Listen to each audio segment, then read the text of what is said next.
Okay. So let me check this. I believe we are live, Siria. We had a bit of a spontaneous change of location this morning because I've got tradies at my house making so much noise that I decided to go to tradies and have this beautiful backdrop here. So I truly hope there won't be too many interruptions. Siria Thomas, welcome. I'm so grateful to have you here for the Upspiral Grief this morning because you and I go back such a long time, really, and it is funny how life sometimes turns around and how our paths have crossed again on a very, very different level. So I'd like to really get into what has actually brought us together, and then I'll share a little bit more about our background. But the reason why we're here today is, Siria, you are running the Illawarra Baby and Child Loss Support Network, and I'd love to introduce yourself to the group and then go into your story as well. Maybe just start with that. Give us a bit of an introduction, what your background is, how you came to start this network. Okay, thanks Marie for having me. It's always good to talk about this stuff because it is quite a taboo subject. So so when I was 28, I was freshly married and we just bought a block of land. We were excited to start our lives together.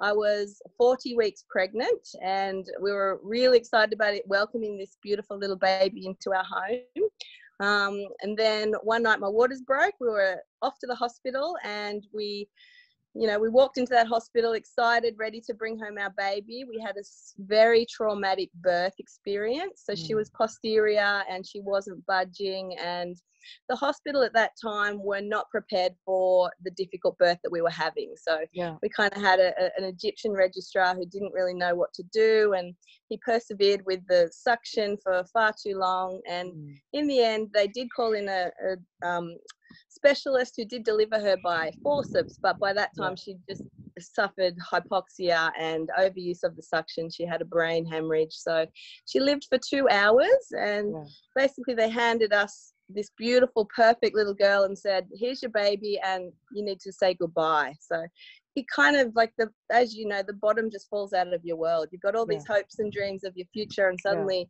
you're going in a different direction. So I can only imagine, Siria, and I know we've talked about your story a few times, but that was way before my own loss, way before starting this movement, and I'm really grateful that you have come here today to share your story, because I believe the way you dealt with it and what you did with it can give so many people hope and really, a new direction where to look for, and also where to look for additional support. We'll talk about that as well.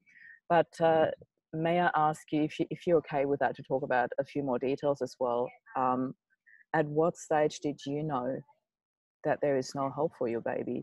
Only when the doctors told you, or did you know that before? I feel like I had sort of an intuition before, because they took her away and they were gone for a while trying to work on her, but I just knew on that intuition level that she wasn't coming back. And they let us spend a little bit of time with her, but it was very, I think you go into shock, and you just, I don't remember that time as anything positive where I got to hold her and spend time with her. It was just, why can't I take her home kind of thing. So it's just horrific. And anyone who has lost a child, you have so many, like you pick out their school as soon as you're pregnant, and you have all those dreams and everything's set out. So you lose a nursery set up at home and all these you lose more than your baby. You lose like this future, and it's so overwhelming at that time to comprehend the enormity of that loss. So but like you said, I am one of those people that I couldn't just sit with the pain for too long. I had to think, right, why has this happened to me? I've always been had that spiritual direction in my life, and straight away I started thinking about what can we do with this? Like, why has this happened to us? And that's sort of what led me to go in and do the training to be a parent supporter. Because there wasn't much available. Do you mind me asking how far into it, or how long after the loss of Skylar, her name was, is that right? Gaia, yes. Gaia, sorry. Did you go into this training? it wasn't until the next year when I had my next daughter. So I fell pregnant quite fast afterwards. So I spent that year really just deep in that grief. And then once Shalani was born, I thought that I feel healed enough that I can help other people. So that you're a little rock star, not so little anymore now. No. Amazing. Siria, I really love your positivity, and you know, when you touch on a spirituality as well, I believe when you were on that path, this is what actually brought us together, because I've got quite a strong side in that field as well. And when we first met, we were actually introduced to a common friend of yours that I was working with at the time when I had my previous coaching business. So for me, it feels like a whole lifetime ago now when we got together and worked. And Siria, you also run the Northern Star Swim School, if I may throw that in there, in Illawarra.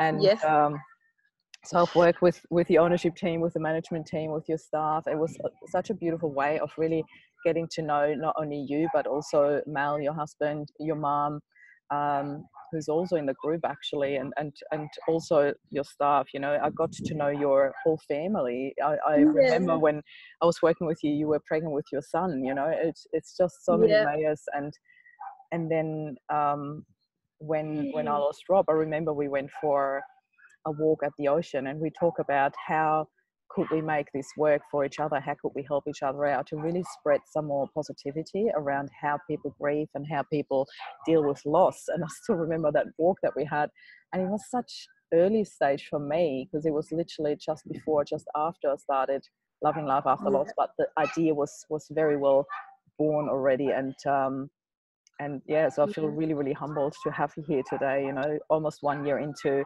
running Loving Life After Loss, and you sharing that story. And I'd love to ask you about this transition period, because you mentioned that it took you about a year where you were in deep grief, and I love, for me, calling that the processing stage, you know, where there's so much to work through and so many emotions to really process and make sense of them and see how they fit into your life and what you can actually do with it. Can you talk us through a little bit about this transitioning period where you went from, you know, experiencing really deep and heavy emotions and the grief and the sadness, the pain, all the crushed hopes that you talked about, to then coming out on the other side and having that, being brave enough to go for the next pregnancy so quickly as well? Do you want to talk a little bit about that, what was going through your mind, through your heart at that time? Sure. So I think in those early months and weeks, the pain is so great that I couldn't think a day ahead. So the only way I could deal with that was like, I'm going to get through this day. I'm going to get through the next day, because it's overwhelming as anyone who's lost someone to think into the future. How can I survive onwards without this person? So it was one day at a time. And I did get that advice early on, just take one day at a time. And I give that to everybody. Just don't look too far ahead. Just look after yourself.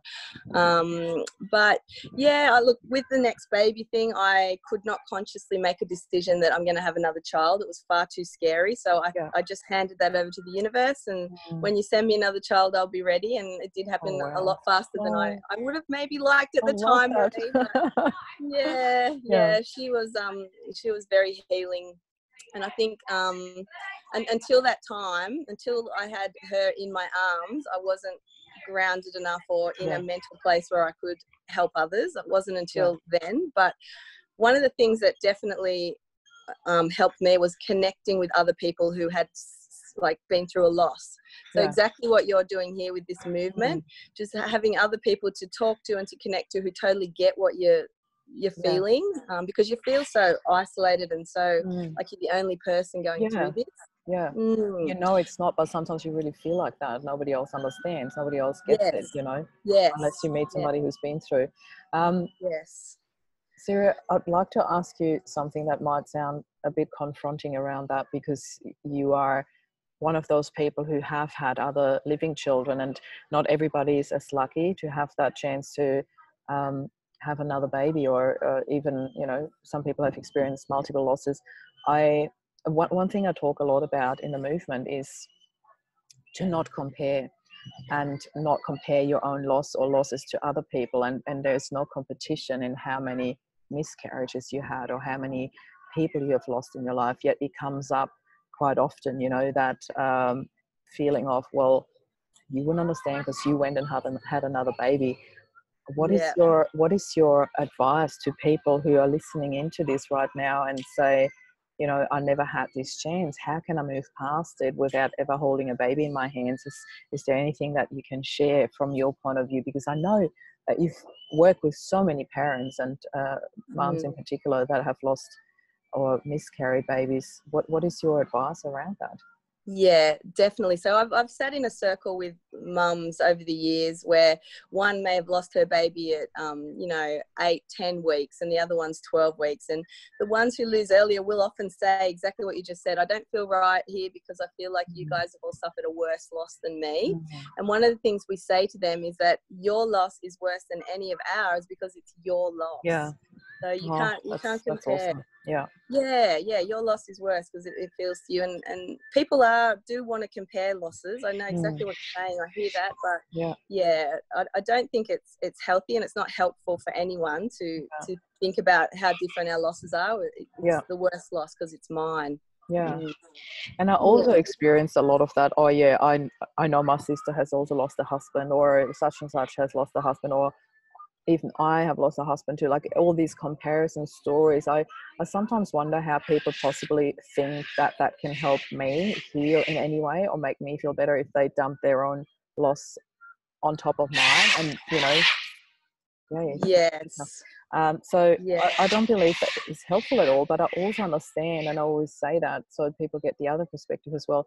I do understand that people do that because they want you to feel, I get you, I get your pain, but they don't, you know, it's a different pain, and that comparing is just not helpful. So I'd like to ask you, in your group, can you share a little bit about the group, what you actually do in there and how you support people? Do you run programs? Is it an ongoing meeting? How can people hear a little bit more about that? We will share the link, but if you could Yeah, sure. So it's Illawarra Baby and Child Loss Support Network. We have an open community Facebook group that anybody can look at. It's Remember Me. So if people like search Facebook for Remember Me, and you can send a message. We also have a closed Facebook support group that's only for bereaved parents to share their ongoing journey.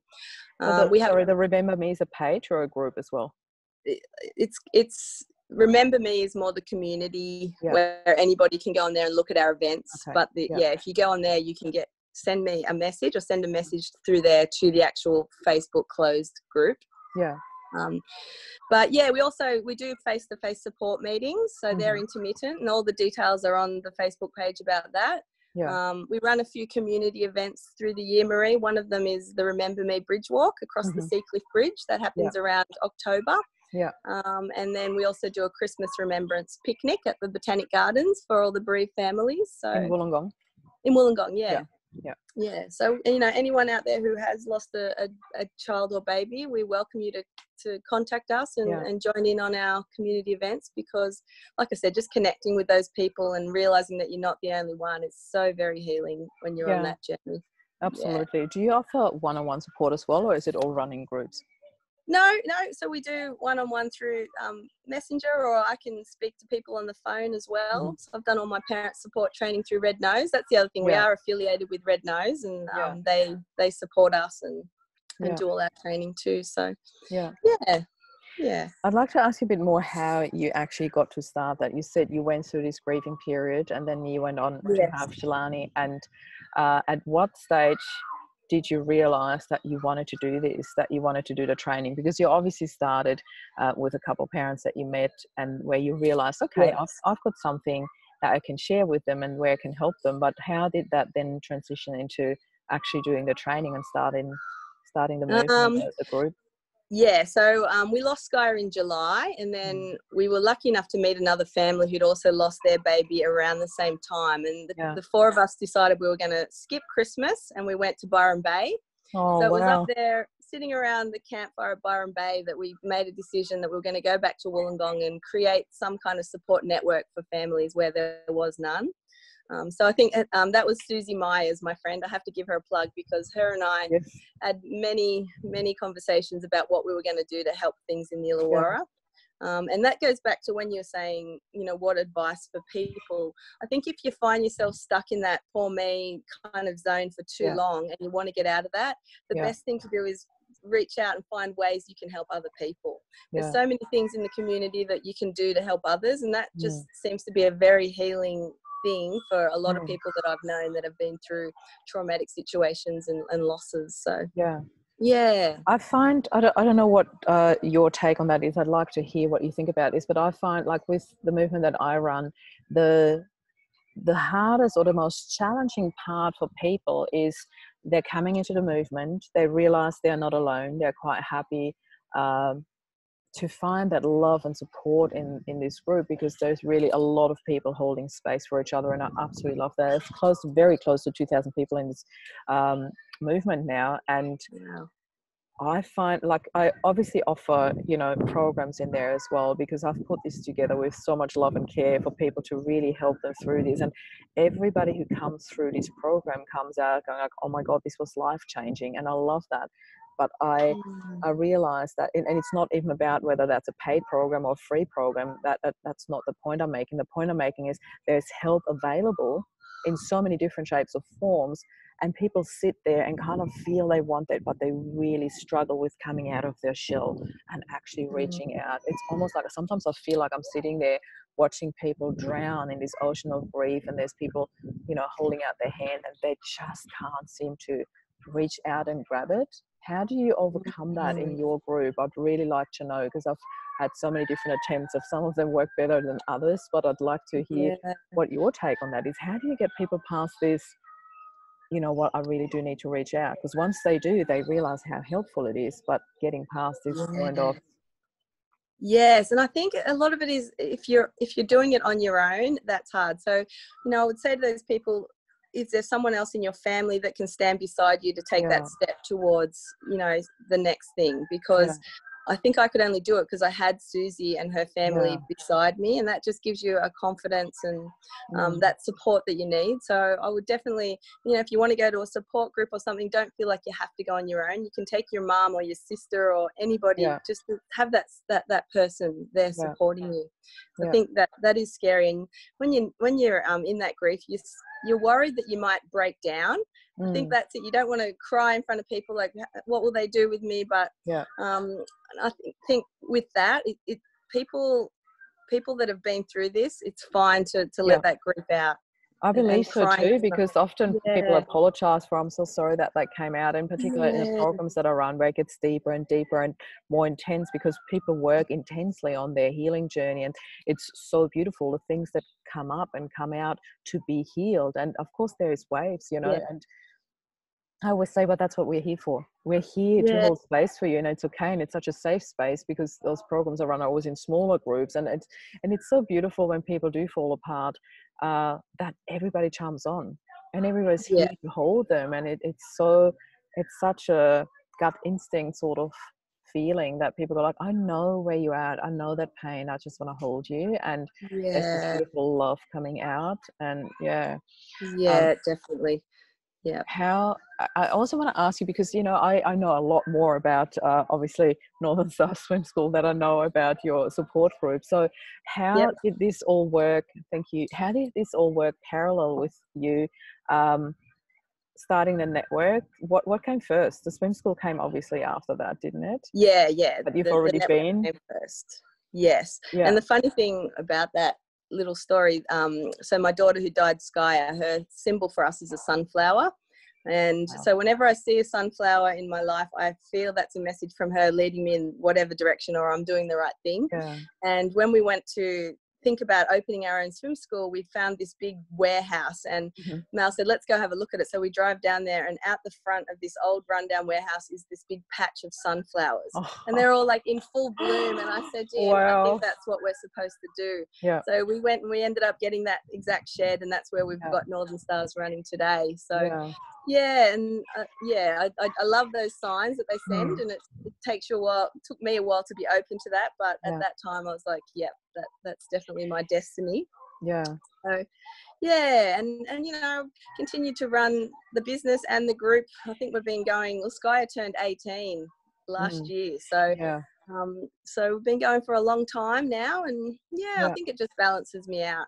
Yeah, I love that Yep. you said she turned 18 last year. I love that she's still part of your family. And I also know that you've got 2 more daughters and a son. And how are they involved in it all? They obviously know about their big sister that had gone before them. So how did you approach that? At what age did you start sharing that?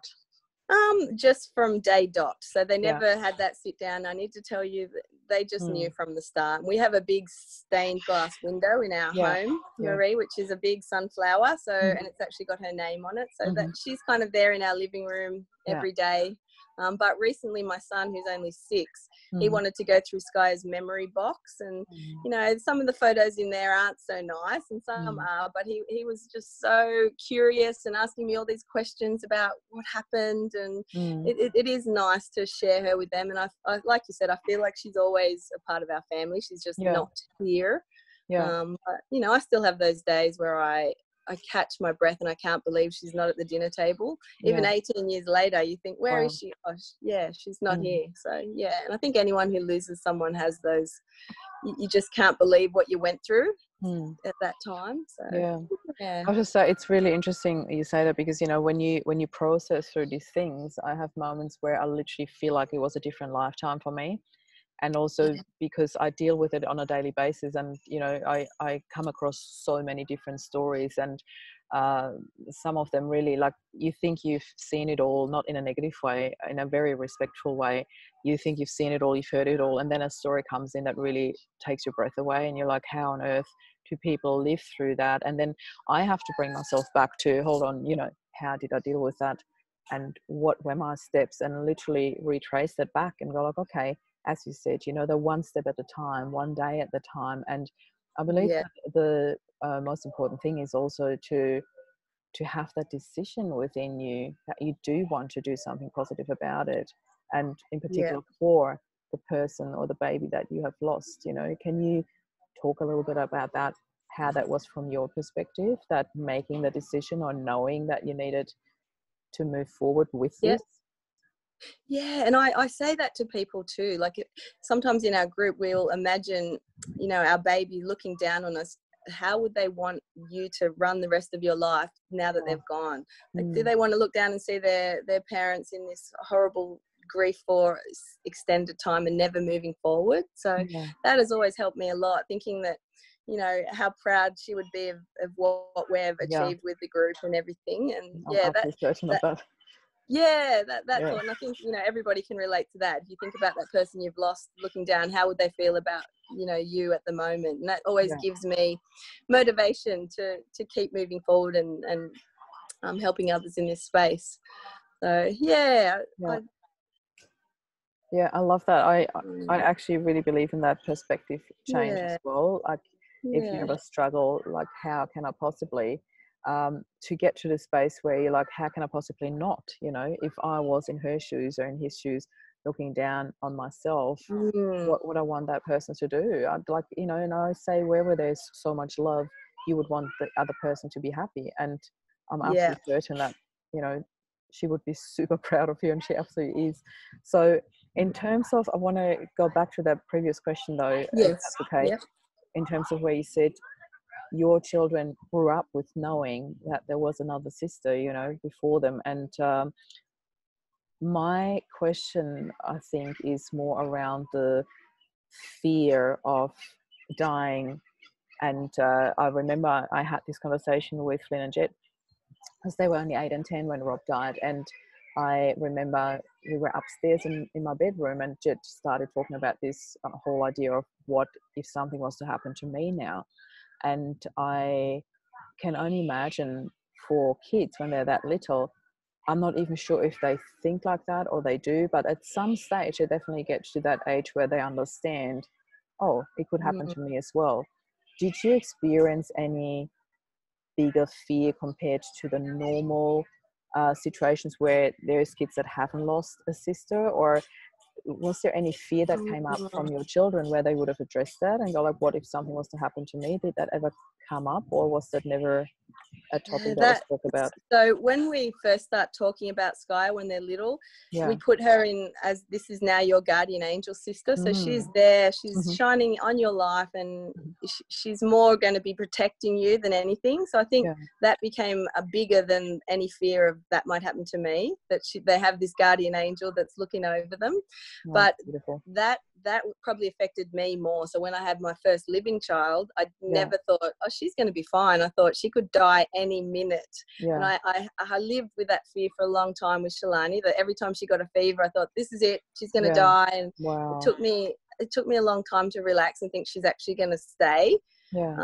With my other two children, it wasn't so bad. But that first one, it shook me the most, because you lose that naivety. I think that everything's going to be fine, and you know that bad things happen. So 100%. I can absolutely relate to that. I had something very similar, and for me, although I haven't lost a baby, for me it was my husband. But I had this, and you know, and I shared it quite openly. I worked with a positive psychologist for a few months after I passed, and I said to her, the one thing that I can't shake, or that I found really, really hard to let go of, was that fear that now something could happen to my kids.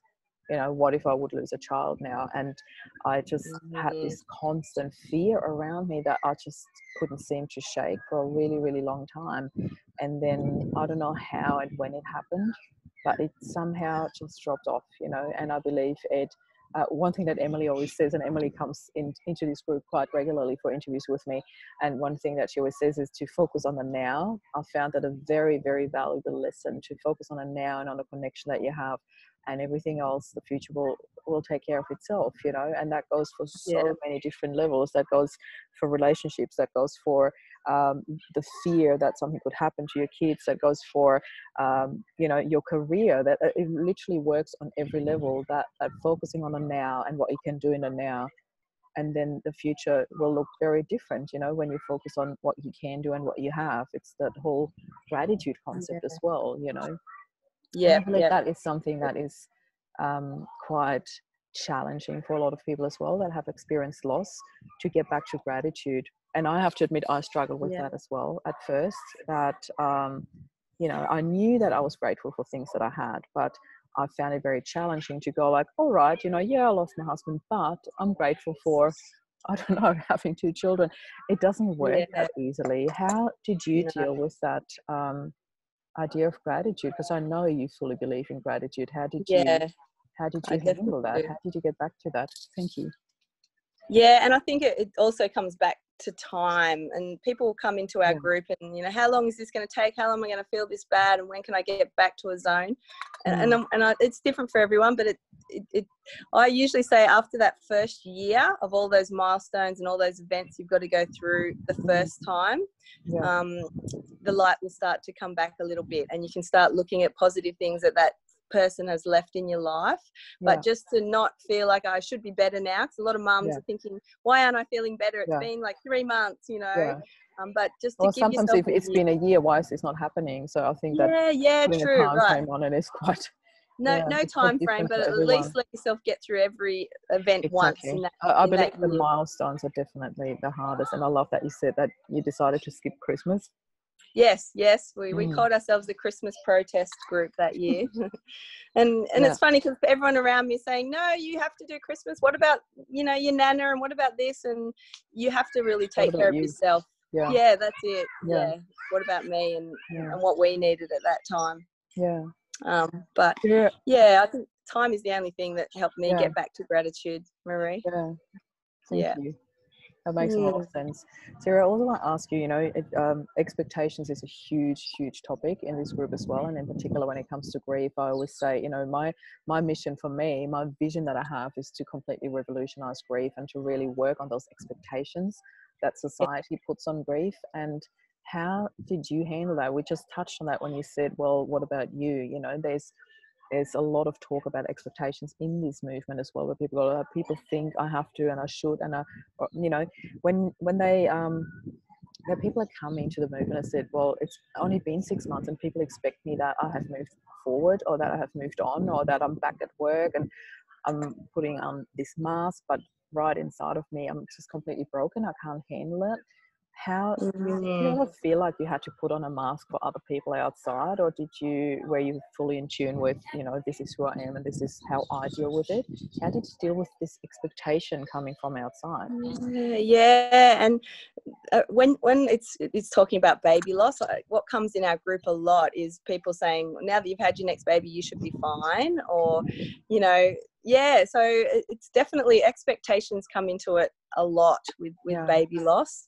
I like to tell people to imagine that their heart's broken, and that they're just hugging their own heart, and like just imagine your heart in your arms, and that's what you're just taking care of that at the moment, and everybody's expectations have to come behind your heart for that time when you're really in that deep grief. I think it's just about getting yourself to a point where you can put one foot in front of the other, because the expectations are definitely a big part of loss, and it can be quite it can bring up a lot of anger. Did you find that, like you feel angry at people? And I have to say, I didn't have a lot of anger after losing Rob, but the only times when it did come up was when people put their expectations on me. And I also know that people talk about sometimes it makes them angry. Like, there were a few examples that have lost their husband and then they felt this anger when they saw a happy couple shopping or something like that. I never had that. I have to admit, when I lost Rob and I saw a couple in love, it made me feel at peace. I thought, there is hope. It's so beautiful. It's just so beautiful to see other people happy. I never felt that anger towards them. It was more when there was this false expectation put on me, as in how I should deal with it or how I should grieve, or when people, shared their stories with me, were like, leave me alone with that. I don't need that. I've got my own grief to deal with. So Yes. And I would visualize, if I'm holding my own broken heart, I would visualize the shield. And it's a lot of time it's people close to you that have those expectations. So, and you don't want to snap at them, and you don't want to cause dramas within your own family and circle. So I would just, imagine the shield going up, and my poor broken heart is here, and that's what I'm looking after today. So it is. Well, I was obviously in a very different situation, because for me it was me and the boys left, and for you it was you and Mel left. And I felt when it happened, I literally had this, talking about visualize, I literally had this vision of me wrapping my wings around Flynn and Jet, and I could not care less what other people think if I would turn into Lion Mom and snap at them, because it was all about protecting them. But what I also, like, the downfall that I felt in my journey was that I was often so worried and overprotective of how other people could make them feel, that I sometimes forgot to protect my own heart. And and then, but that's, I think it's also part of being a mom. That's what you do, you stand up for your kids, and then you're like, oh whoops, I need to guard myself too, but first of all, I'm gonna throw myself between you and my child if you attack them. It's a very, very different story obviously to yours. So if you don't mind me asking, how did Mel deal with all of that? I feel like the dads do in baby loss in general do take that role of looking after the wife more than looking after themselves. Exactly what you've just said there, but they feel like they have to, help the poor wife who's lost the baby. But they have in general, in my experience, a different way of processing their grief. Like the mums will say, well, he's gone back to work and he's getting on with his life and I'm still here at home with empty arms. But I think it's just how a lot of dads will deal with it, just, being that provider of the family and that protector, and this is how I'm going to cope. But I often would see the soft side of Mal, and I would see tears, and it reminded me that he's also human and suffering the loss of his daughter. So absolutely. Definitely. I just want to see if we have any comments or questions while I go through this, but there's also something else I wanted to quickly ask you. Hold on, bear with me. Just want to make sure if there are any questions that we don't miss out, because last time I stuffed something up and I did not live stream it. And I was looking if there's any questions and nothing came through, weirdly enough. So, No, we just have some highs and some love hearts, so that's beautiful, but no questions. But at this stage, I also want to say, if somebody has any questions around child loss or baby loss, you know, Siria and I are both more than happy to come back to the comments and answer any questions. Or I'm also going to ask you, Siria, to share the links to the pages, to the groups where people can really touch base with you and ask questions directly. And obviously you are based in Illawarra, but when people are coming from wherever else around the world, they can just touch base with you and ask those questions. Is that all right? Absolutely. Yeah. Yep. Yeah. Another topic that I wanted to bring up, because I did a talk at the local men's shed yesterday, which is quite interesting, you know, when you said men deal so differently with grief. And obviously in the Loving Life After Loss group, about 95% of the people in here are women, so it's a very female-based group. I'm not intending to exclude men in this, but it seems to attract a lot more women, and I could deal with that, you know, like yesterday when I did the talk, it was so different to deal with men to talk about this topic, and there's so much more to the point. And I was actually quite surprised how much they opened up to me as well and spoke about who they've lost and about their feelings. But one topic that came up that I would like to address with you as well was this whole idea of not replacing but filling that hole, you know, like, so you can't replace a person, and I think in particular when it comes to child loss, that is a huge topic, because so many people always say, well, he went on and had another 3 kids, you know, but that doesn't replace Scarla in any way. It doesn't replace her. It's an addition. And I believe the loss and that hole that is left behind when you have those crushed hopes and you come home to an empty nursery and without your baby, it leaves such a big hole behind. How did you go about filling that hole? Because obviously I've got my very own approach, but I'd love to hear yours. Yeah, I feel like the hole sat there for a while until, you know, I could get myself in that mental place where I could start stepping forward. It's almost like the feeling that your life, or my life, was on hold for a while. Like the world goes on around you, but I'm just, I need to sit here and just with this big hole.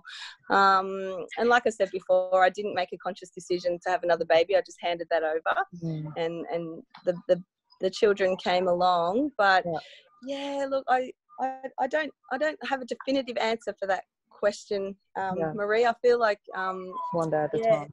Yeah, one day at a time, and I think that hole takes longer for, like, some people quicker can fill the hole with things. Some people need more time to just to sit with that space and before they can start bringing in more things. But I love that concept of it's not another person that feels it, but it can be things, and that's sort of what I was talking about before about reaching out and helping others in the community. Yeah, beautiful. That's another thing we talked about yesterday. I really love that. You know, for me, I often talk about the concept of secondary loss, and it's actually my next interview with Emily May will be about that topic, so I'll do a bit of a sneak peek here. And the secondary loss is this whole idea of what is it actually that you have lost with that person. So it's not just the person that you lose, but it's also, like you said, you know, the hopes, the dreams, the future that you were thinking about. For me, it was that feeling of belonging and the feeling of being safe, being secure, being taken care of. You know, there was so much else that I have lost with Rob that I instantly went like, I need to do this for myself now. But that was an instant decision. I just knew that was not a prolonged, I have to replace that with somebody else. That was never my intention or my goal. I knew that I had to get that for myself before there could even be anybody else in my life. And for me, it happened instantly. For others, that's a year-long process. But I just knew, when you think about the secondary loss, that brings that whole idea of not replacing but filling a hole first, you know. And for me, what comes in as a really another really big topic is the topic of self-care. And I can see that some people, when they experience a loss, completely drop that self-care, or to a very big extent, and go into a whole lot of, they just drop into this hole. They don't know how to come out of it. And others put even more emphasis on that. I need to do something for myself. I need to take care of myself. And how was that level of self-care for you, this conscious, I need to take care of myself, I need to do something good for myself. How did you go with that? When did that kick in? Because I know you're really good at that and taking care of yourself. Yeah, look, and we get people that come in and will ask, I feel like, the doctor's putting me on antidepressants, or I'm drinking too much wine, or, things that are just filling the gap. And I did a course with Mal McKissick on grief in Sydney, and that was really good. And he was saying, people talk about, now I'm going into a depression over the grief, but he likes to look at that as just a passionate sadness. Oh, wow. So, so instead of thinking I'm depressed, I'm passionately sad, and that covering up the passionate sadness with, drugs or wine or whatever you think, it's just going to still sit there until you take away those numbers. So to actually just sit with it and process it is the way. And I think because I allowed myself, like I took that 6 months off work and I allowed myself to sit with it and not feel like I have to just charge on into, the next stage. I just really, I had to hold it for a while. So I think my self-care was just sort of stepping back from life a little bit and being in that space. Yeah. That's really, really beautiful. Thank you so much for sharing that. I love that. I know, like for me, like we just loved having a glass of wine at night. It was just really a beautiful thing just to celebrate life. But after Rob passed, I knew I made this conscious decision on the first night when I drove to his parents to share the sad news with them, when I shared the shock with them. Everybody came in and they all, sat and they all had a glass of wine, and I just knew there and then, I can't touch this for a really long time now. I was really worried that I might start numbing myself rather than, for me, alcohol is something to enjoy and celebrate life, not to numb, not to make things better or anything like that. So I just knew I would not want to touch it because I was worried that might shift for me. And I was actually really scared about that. And I knew instantly I'm not going to touch alcohol for a long time, and I didn't. It was such a conscious, I don't want to have that in my life. I need to be so present. I need to be so present for my kids, for this whole process of grieving and going through that. And I believe that really helped me as well, being massively present in the moment and really consciously taking every step of the way consciously and being absolutely aware of what I was doing. And as you said, I had that same feeling. I felt like somebody hit a massive pause button and the earth just continued spinning and life was going on around me, and I was in this slow motion state where I'm like, what happened to me? And but then there were other things that were so conscious and so clear, and so I need to do this now and I need to do that, and you almost go into a bit of functioning mode, and that's next to happen and organize everything. And often in the group we'll talk about that as a roller coaster. Sometimes you think I've got this, and then you wake up that day and think I've got this, I'm gonna get, and then the next day you're in a heap on the floor thinking, what happened? I was so good yesterday. So and we sort of say to people just to ride with that. If I wake up feeling crap, that's just what I'm going to do today.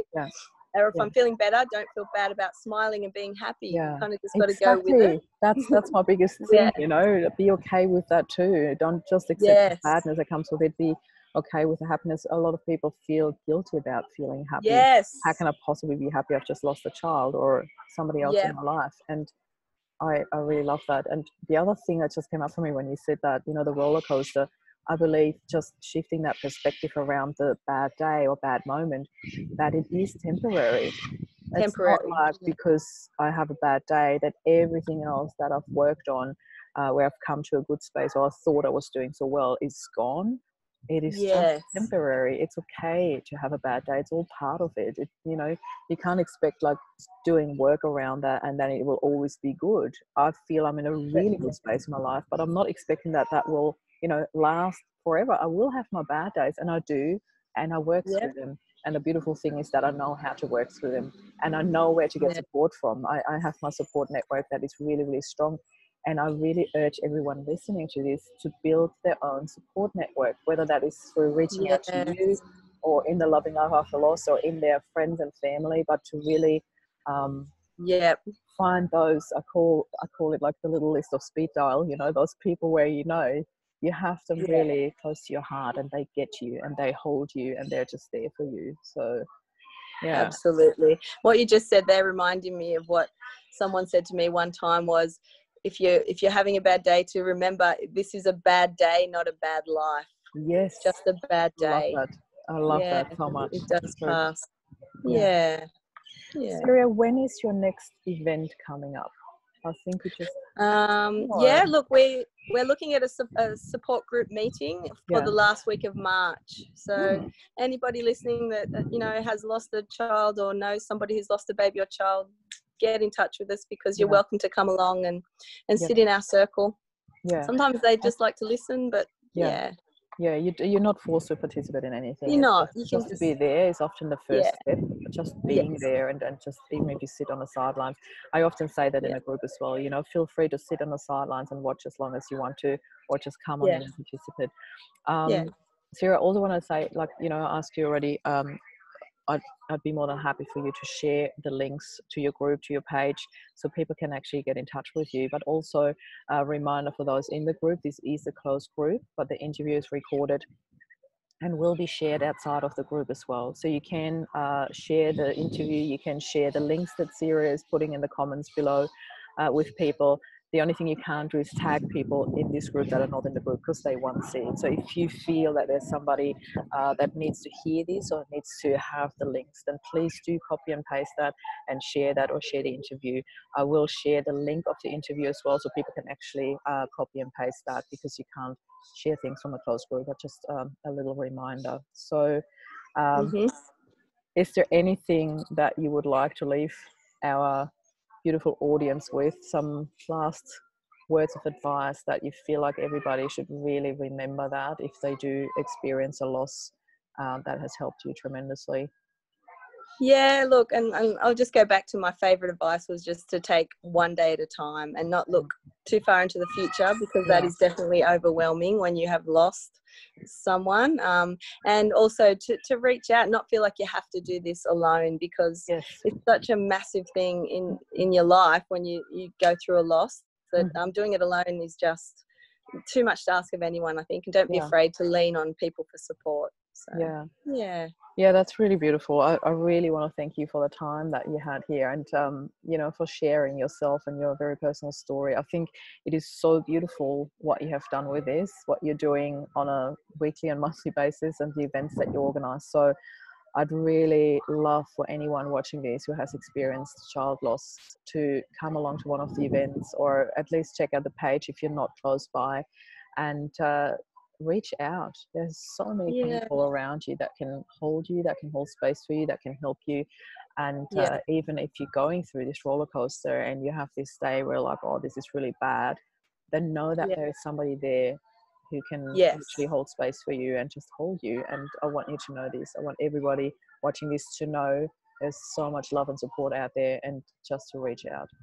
And to share those bad days. If you reach out and say, this is happening for me today, there are so many people that will say, me too, I know exactly how you feel, that happened to me last week. And often somebody just waits for one person to say that and go like, oh my goodness, somebody gets me, I feel that too. So do reach out, please.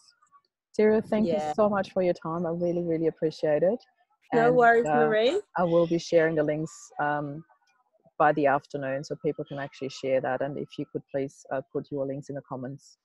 Thank you so much. I definitely will, and we'll have to go for another walk by the ocean very soon. Absolutely, let's do that. Okay. Thank you so much. All right. Have a beautiful day. Thanks, Marie. Okay. Bye.